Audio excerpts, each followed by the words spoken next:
I'm standing in front of the sign to the Shakka Ahmose Truth Learning Center. So I'm just moving out of the way so you can see it, right? The Shakka Ahmose Truth Learning Center. Now I could have called this center anything. I could have called it the Per-Rek, the House of Knowledge. I could have called it whatever I wanted to call it, right? The Per-Ankh, the House of Life. I could have called this center whatever I wanted. Because I'm very particular about names. One thing I understand about ancient Kemet is that names were very important. They were very important in ancient Kemet because they carry the quality and the nature of a thing.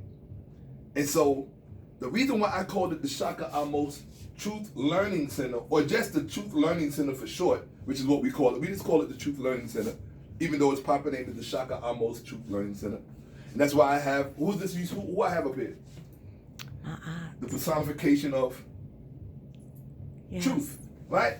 So that's why I have her up there. Yes. Now, why did I call it that? I called it that because what I want people to understand is that black people, our collective communities throughout this country, throughout America, right? We are not poor, we are not broke, we do not have economic issues or problems. Stop telling that lie. We make Korean millionaires every day. We make Italian pizza shop owners wealthy every day. People buy BMWs and Mercedes-Benz brand new off the lot based on the money they get from us by virtue of the fact that we spend our money with them. In fact, in the 1960s, we wanted to give white people our money so bad that we fought to be able to eat in their restaurants. Rather than build our own, we fought to be able to eat, to have the right to eat in their restaurant. Okay, to be served by them. Right? You wanted to be served by people that hate you. Do you know what people that hate you can do to your food when you ain't looking, you idiot? Right? So the point I'm making is this. Now, because we gotta be truthful with each other about each other, right? So the reason I called it the Truth Learning Center is because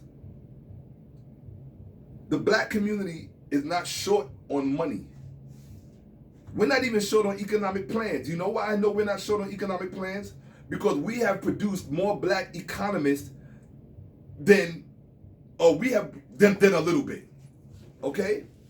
So you can't tell me that we don't have economists in our midst that can't just, hey, do this, do that, do this, your economy will be fine. Right? So we gotta stop selling these lies to each other. Because it's a lie. And you can't build on a lie. You're running fast in quicksand. You understand? Yes. We are long on money. We are long on economic solutions. We are long on, you know how many black bank presidents there are? There's a whole bunch of these black people in key positions up in Wells Fargo, Bank of America. Yeah, we up in there. You better believe we up in there. Don't let nobody tell you that we're not, because we are. The point that I'm making is that we keep telling ourselves these wives' tales, these old wives' tales, and they're not true. We are long on money. We are long on economic solutions. We are long on religion. We are long on music. We're long on sex. We are long on sports.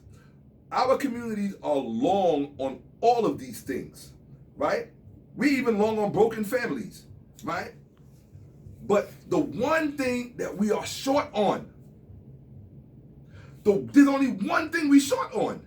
And this is how they get us every time, and they know it. We short on this. We short on truth. Yes. We short on that. We short on truth. We think everything else is the solution except the truth. How do I know that? I know personally because when I come with the truth, all I got to do is look at the reactions of the people when I'm giving it to them. It's not like I just woke up and thought about these things or whatever it is that I'm discoursing on. It's not like I woke up that day and said, oh, I wonder if this is what it is. Let me go present this as truth. No. This is after there has been a whole lot of examination, a whole lot of microscopic observation, a whole lot of comparing and contrasting. It's called comparative research. You compare. You understand? So that you have something objective to compare something else to. These are not tangible, abstract thoughts that I'm telling you. My sister and I, we were having a discussion about what the pressure point is in the black community that must be touched or impacted upon in order for there to be real systemic change. Right? Change in the context of a perpetuation of the advancement of our interests. Better yet, a perpetuation and protection of the constant, perpetual advancement of our interests. As a race, as a community, as a community that is in possession of an identity. Our identity, look, I'm not going to talk about that. That I'm not going to talk about on camera. Okay. That's something different. Yeah. All right? Because black people, for some reason, it's like the same way you go to Christians, black Christians, and you try to tell them about the whole Jesus story. You try to tell them about the Bible and all the things that occurred for that to come into being. How do they act? They act like Dracula acts when you come with a cross, right? But if you go to black people in the conscious community and you try to tell them our problems are not economic. Our problems are not economic. You understand? Your problem is your identity. Your identity has been compromised and fucked up. You don't know who you are, what you are. You don't know what to rally around and what to stand on. You understand what I'm saying? So, and the number one way to disenfranchise you of your identity is to put out a full frontal attack on your image. On your image. That's why I stuck this on my head. Image. A picture is worth how many words? More than 1,000. In the discussion. In the discussion. You see, words, check this out, right? When you come up with an economic plan, what do you got to use? Huh? You got to use words, right? Yeah. If you come up with an economic plan, you got to use words, don't you? Right. You can't come up with an economic plan without using words. Nobody can, right? You have to use words, right? Now, if I just told you that a picture is worth 1,000 words and you don't understand the nature of the relationship of image to your economic salvation, then you're an ignorant person. I can't help you. You can't help yourself. I can't help you. It doesn't matter who you are. It doesn't matter who you are because you just don't get it. And when somebody doesn't get something, there's not much you can do to help them. You can't think for somebody else. I can't understand for somebody else. I understand it. I got it a long time ago. It's image. Image is everything. You understand what I'm saying? It's image. So when you understand image, the power of image, you will begin to understand what you all have to rally around. You will begin to understand where you need to marshal your resources. How much resources do we marshal collectively towards the upliftment and protection of our image? Right? How much? Right? Virtually none. Right? So if you're not marshaling resources collectively towards the upliftment and protection of your image, then the only thing that you could ever expect to live is a constant identity crisis. Right. Because this is going on simultaneously while your image is being attacked. Would you be willing to explain to them how you were breaking down the numerator for identity? Yes. This is very real. Okay. Yes. You have to think in terms of fractions, right? On the top, you have a numerator. On the bottom, you have the common denominator, right? You have just the denominator. Yes. Right? You have the numerator and the denominator. Yes. Okay? So, what I was explaining and what I was explicating upon is that, I feel so bad because I'm actually supposed to be giving a lecture. I'm giving it to you. So that's all right. And you special guest. Okay, thank you. Right? I'm going to be in so much trouble. I live in Family. trouble these days. No, it's my fault. I can't blame her. So, here's the thing. When you look at, okay, you have to look at it like, okay, black people in America are on, you have to look at race, this is very important. Okay. In America, you have to look at race as a sport. In fact, Race is the number one sport on the planet, believe it or not, okay? Anytime you're dealing with territory, power, and resources, this is what I said. Okay. Anytime you're dealing with territory, power, and resources, right? You must always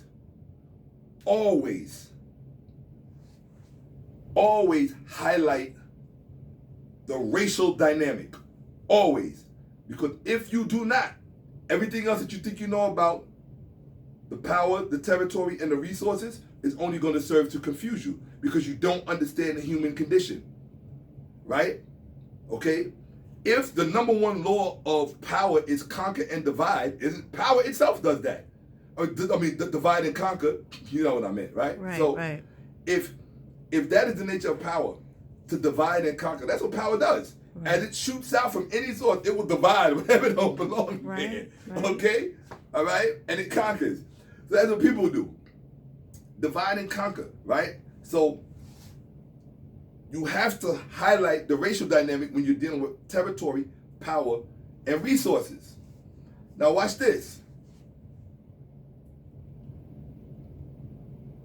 When it comes to race, in America, we're talking about America.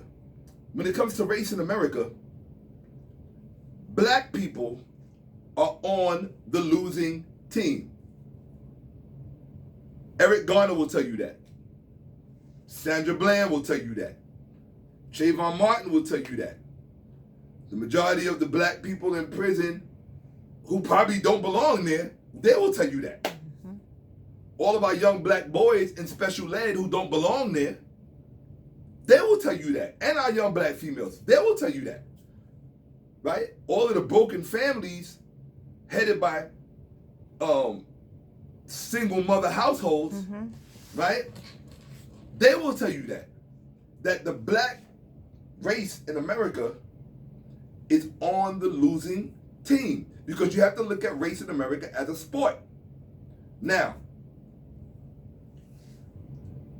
if you want to look at a winning team, I think the best model to look at is Jewish people. Why?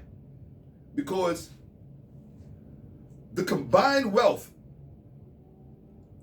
of Jewry in America, and there are not that many Jews in America, but if you take that demographic and you take their wealth and you compare it to the wealth of all the other people combined, you're going to be very surprised to find what you find.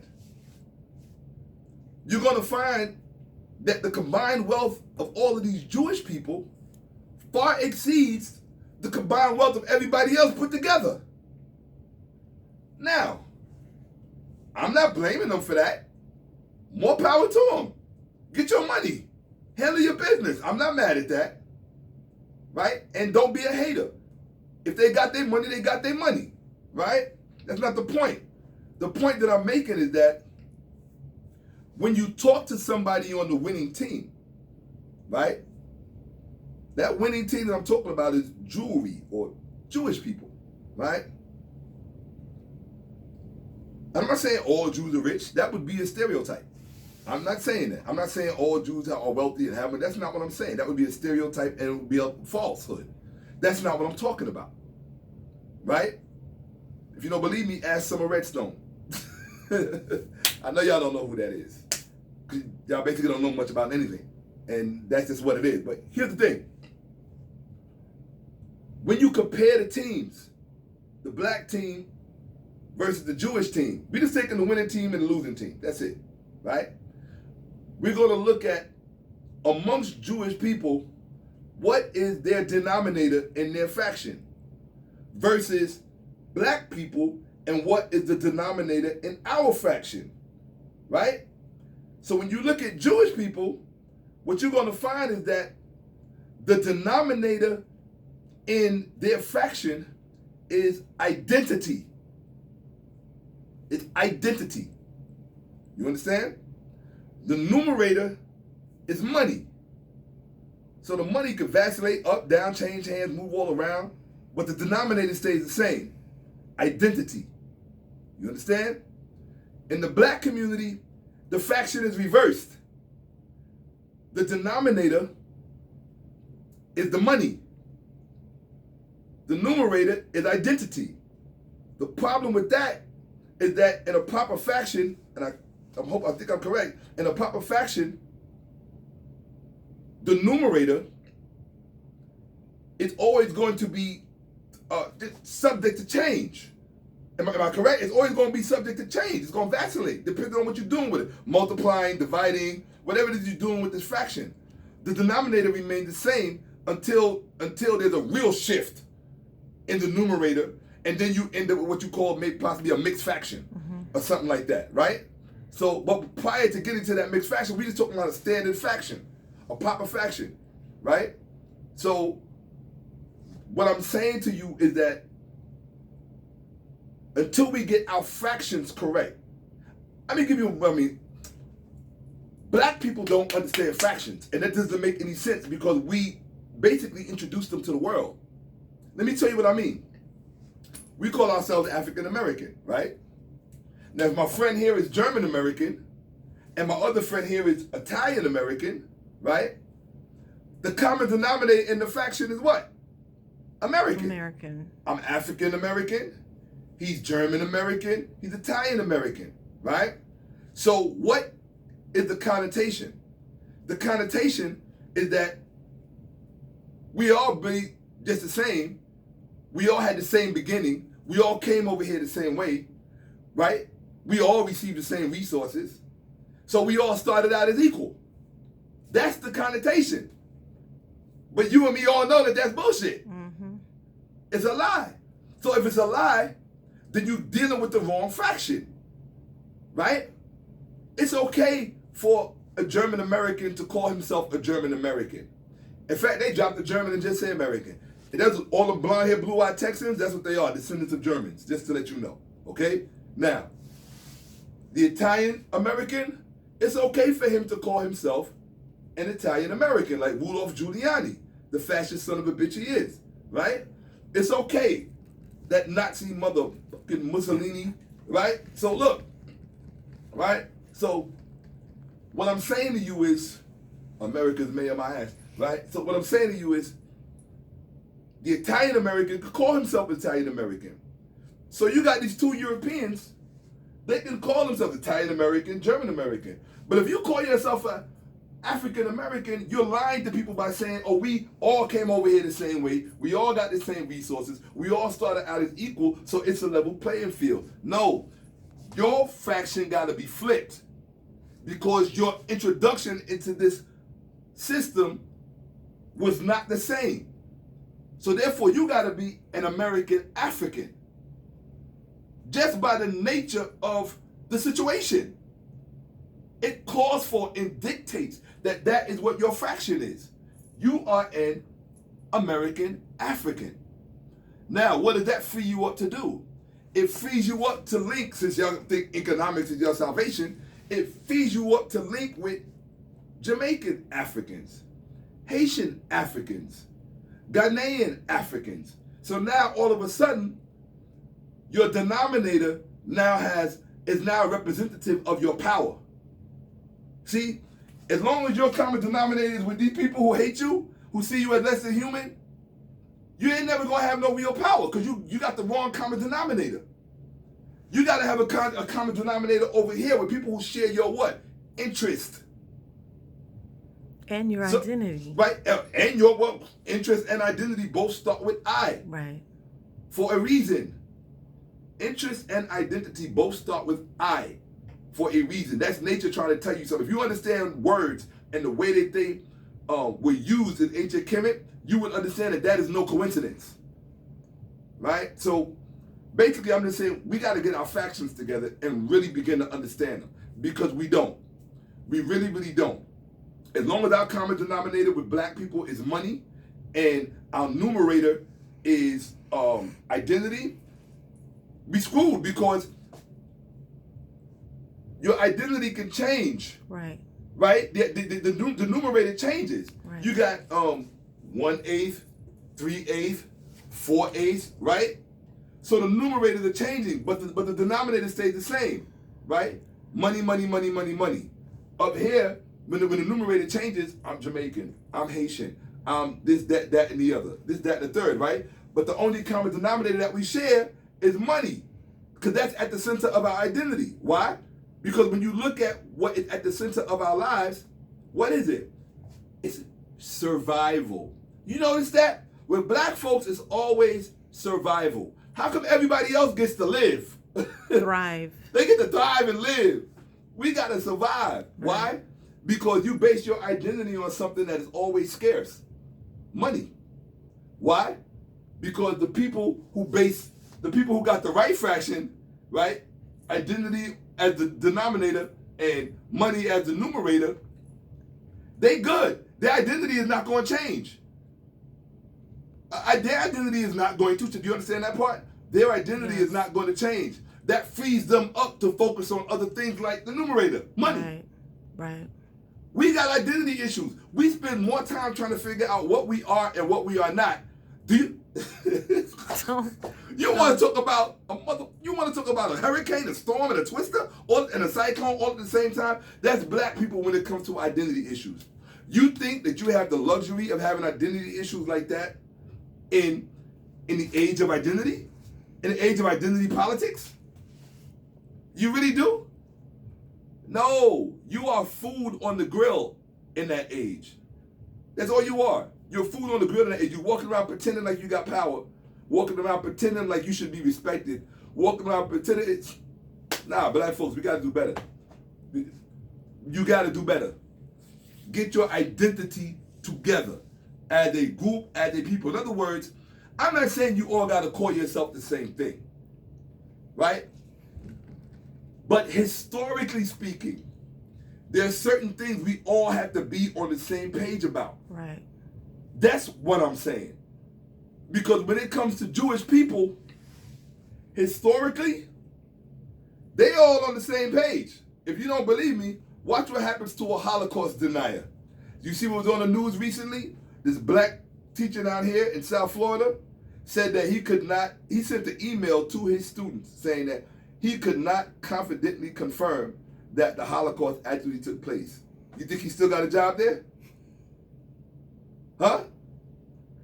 Do you think them Jews was confused about that part of their identity? I'm asking you. No, they're not. Don't you think it's ironic that the people who have the greatest combined wealth in this country, which are Jewish people, right? And congratulations to them. This doesn't make them bad people. This doesn't make them whatever. It just means that they're not spending time worried about their identity. Us, we so screwed up as a people that's what we look at the so-called conscious community. Look at that. How many years I've been dropping out? Like 6 years, something like that, right? 6 years. Much longer. Well, watch this. The point I'm making is this. Mm-hmm. The whole fucking 6 years was about identity. That's deep. Yeah. That tells you how sick we are.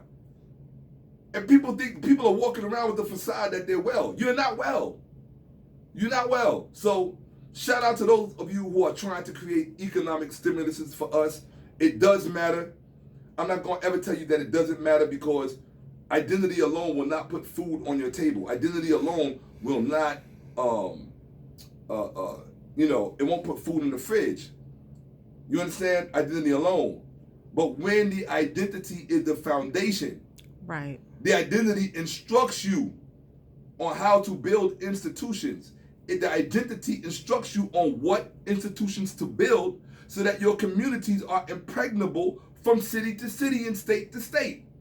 Your identity instructs you that you are to have your own police department. Your identity instructs you that you are to have your own hospital. Your identity instructs you that if you cannot build your own police department, then at the very least, build your own schools.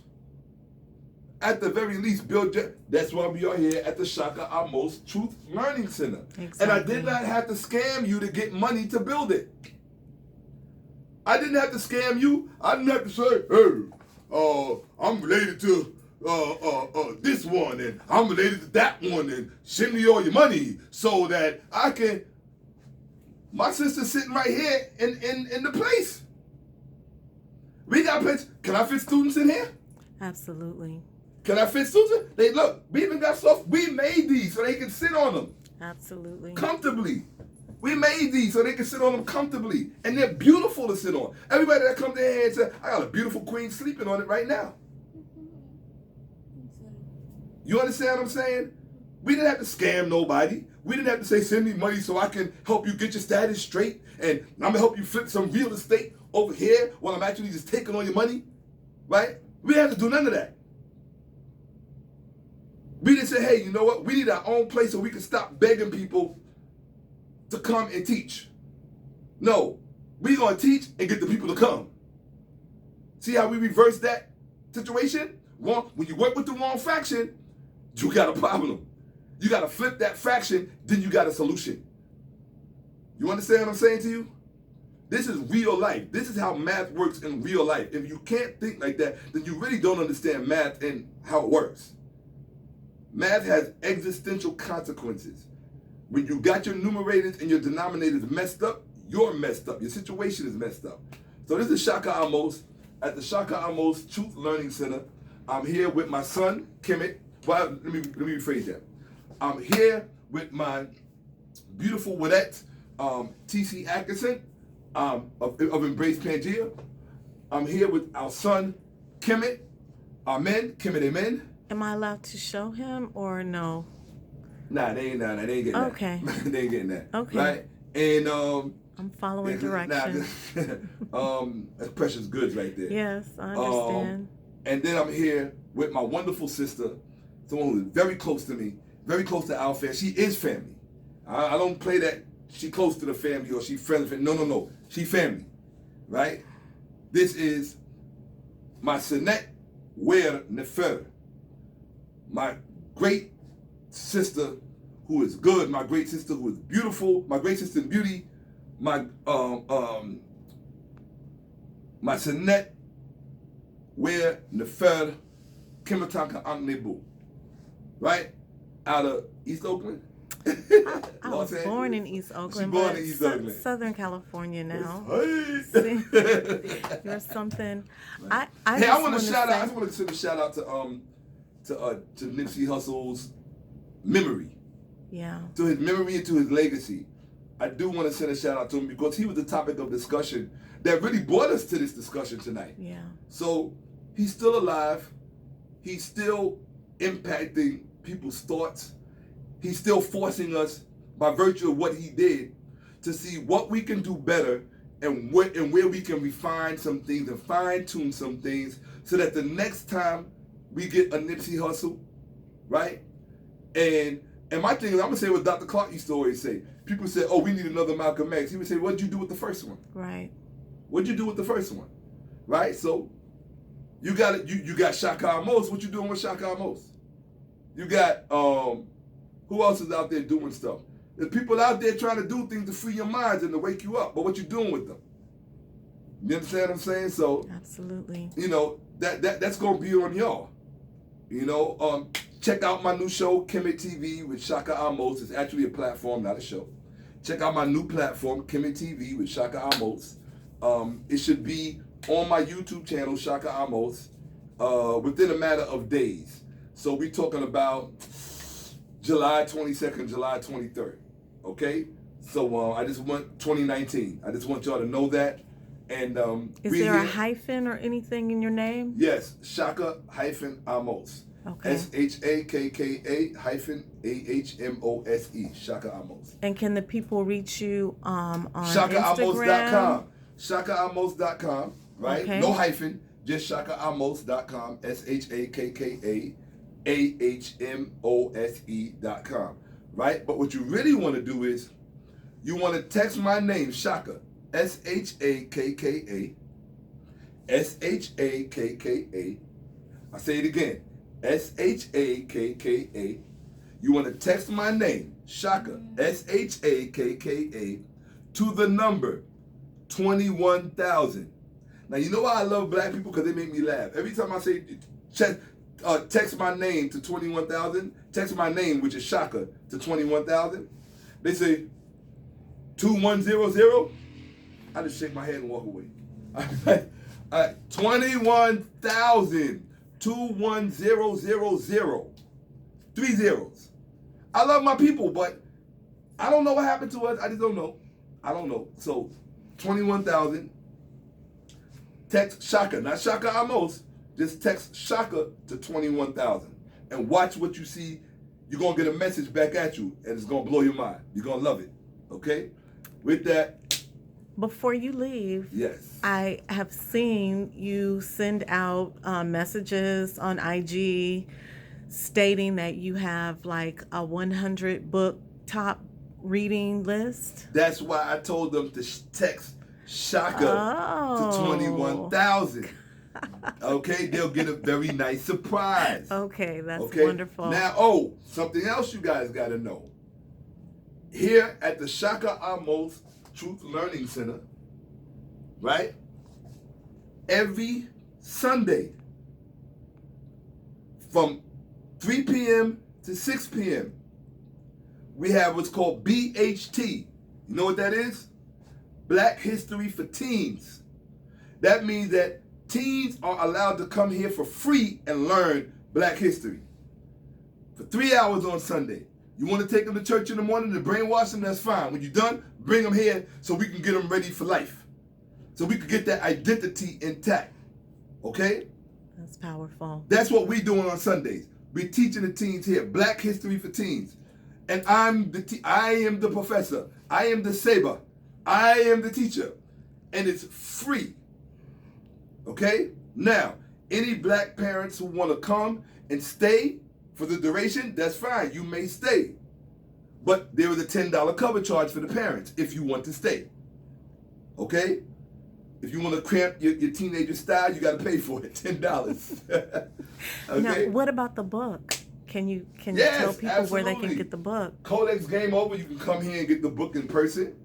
This is the book, the famous book you all been hearing about, Shakka Ahmose, Codex Game Over, right? In which I actually show the Egyptian origin of the biblical verses. So you can get it on my website at shakkaahmose.com. But it is it's one of the most incredible books ever written because I show you, I collate for you, line for line, word for word, verse for verse. I show you where the biblical verses came out of the ancient Egyptian pyramid text. And I'm getting ready to do a PowerPoint on this, so you're going to want to have this personally in your hand. This is the kind of book you want to take with you to when you get into a debate with Christians or pastor or your Christian mother who thinks she knows more than you. You pull out this book and you show her, look, this is where the term born again came from. That's right. This is where the term for he has received his body came from. This is where the term Christ has risen came from. Mm-hmm. It says Osiris has risen, for he has received his new body, for thou wilt be born again. All of that is in the pyramid text, and I collated all the way through. If you want to see where they stole the idea of Jesus Christ, when he's in the tomb, mm-hmm. right, and the tomb is removed, you're going to see the Egyptian text in here where it talks about the tomb being removed. Rolling away the stone. Yes, yeah. Rolled away the stone. You got your copy? Come on now. Okay. Didn't this book bring us together? Yeah. Come on now. Okay. All right. As a matter of fact, this book cannot have been. What am I thinking? I'm on drugs. I don't know. I'm getting old, right? This book cannot have been published without my sister, my Sinet Weir Nefer, Kemetanka Ankh Nebu. She is the one. When I called her, scratching my head and losing my mind, I said, sis, I've never published a book before. She was older man in California. We had never met. No. And I said, sis, but we had spoken a few times because we spoke on Facebook or something. Right. And she just let me know how much she appreciated what I was doing with the music videos. But I contacted her and I said, look, we've been really cool just kicking it back and forth. I need somebody I could talk to because I'm like, I got this book that I want to get out because I got this stuff in my head, but I don't know how to publish a book. When I tell you that was an adventure that we both went through, her in California, myself in New York, using Google Docs, Yeah, we right? did. And different persons getting involved, creating all kind of drama that you would not believe. Like, I mean, it was real talk. It was a lot had to happen for this book to be published. Yeah, but the ancestors came together. The ancestors was holding us down. Yeah, absolutely. It would not have come into existence, folks. Or if it did, it would have taken another route, and it wouldn't be this one. Yeah.